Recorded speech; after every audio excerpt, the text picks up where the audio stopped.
Frankly speaking, to me, every day is a Women's Day. But yes, of course, it is special in terms of you would like to appreciate somebody. It's just a humble way of saying somebody that you appreciate whatever they have done, whatever they have achieved, and whatever their expertise have been so far. So I think it's just a nice way to appreciate somebody. The society that we have been coming from, there used to be a lot of gap in terms of their jobs and pay scales and whatever. But now I think that gap is diminishing and it is really reduced. So the people are exposed internationally. They know how the things are, how other people are working, how other societies are working. So I don't think it is that much of a gap what it used to be earlier. And plus, yes, of course, I mean, whatever the mindset is, it is changing and it had to change. Society is changing for good. I wanted to become a doctor, but yes, of course, I mean, since last 2 decades, I am into the profession and I'm very passionate about it now. It's a very nice feeling that you get when you see people using the spaces that you have designed. So it brings a lot of pleasure, a lot of contentment to you as a designer, as an architect. I think I am what I wanted to be and I like it quite. To me, success is a process to achieve your goals, your dreams, your desires. But it is not constant, or it is not that you have achieved something. You always have to work towards it. It is always a process which you are growing up with and which you are dreaming day to day and trying to achieve different levels, different goals every day. It's an ongoing process to me. As a woman, there were a lot of challenges which I faced while pursuing my dreams, my goals, my career.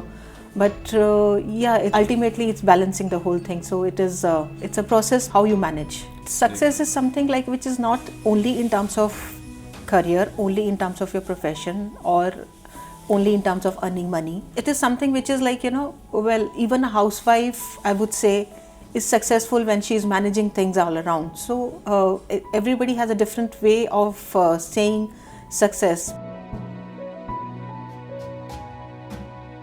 We as a company, we as a firm has many roles to play, and also we are from our end, the bit that we are doing is we're employing a lot of young girl architects, young women architects. So which is, as a part of society, that is my bit of service or my bit of, acknowledgement to women that I can give. So that is what we are doing.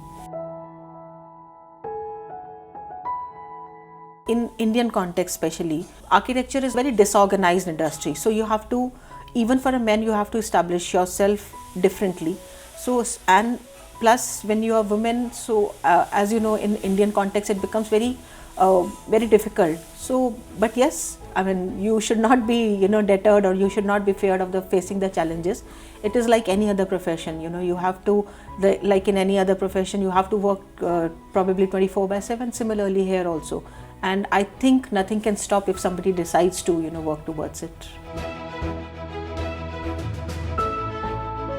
Girls who are kind of, residing in tier 2 or tier 3 cities, they really don't need to move out from their city. And especially after pandemic, we all have learned how to work offline, how to work, in different modes. Like suppose, for example, we are sitting here in Delhi.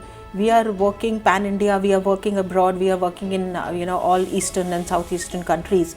So we are sitting here only, we don't have to really move out. So it doesn't really matter whether you are sitting in a tier 2 city or tier 3 cities, it doesn't really matter.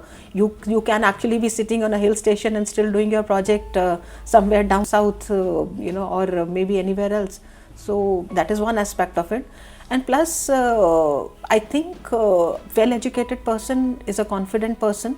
Whether you belong to tier 2 or tier 3 city doesn't really matter. I don't think it's a challenge at all. Especially like, when the world is so small now, it is like, it's right there in your hands. So I don't think it makes any difference.